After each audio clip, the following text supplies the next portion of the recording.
Quantum valley అంటున్నాడు. నాకు తెలిసి అమరావతిలో ఏ వ్యాలీ ఉండదు, ఉండేది ఒకటే వ్యాలీ, అది ఆక్వా వ్యాలీ. ఆక్వా వ్యాలీ మాత్రం సక్సెస్ఫుల్గా ఉంటుంది.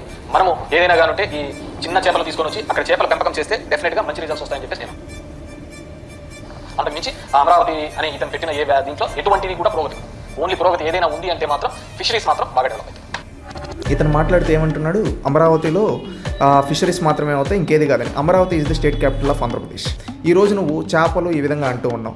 ఈ వింటే నాకు ఆ రోజులు గుర్తొస్తున్నాయి. రేపు భవిష్యత్తులో నువ్వు ఈరోజు గేల్ చేయొచ్చు, కానీ రేపు ఒకటి చెప్తాం, రాసి పెట్టుకోండి. రేపు భవిష్యత్తులో క్వాంటమ్ వ్యాలీ అంటే ఆంధ్రప్రదేశ్ అనే విధంగా ఖచ్చితంగా డెవలప్ అవుతుంది, తెలుగు వాళ్ళకి గర్వకారణంగా ఉంటుంది.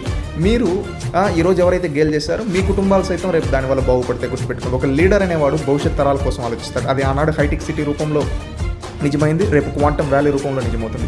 మీలాగా పొలిటికల్ కామెంట్స్ చేసి అప్పటికప్పుడు సునకానందం పొందే వాళ్ళు ఎక్కడ ఉంటారు, అక్కడే ఉండిపోతారు. అది గుర్తుపెట్టుకోండి. ఇలాంటి వాళ్ళని తరిమి కొడితేనే రేపు మన భవిష్యత్ తరాలు బాగుంటాయి.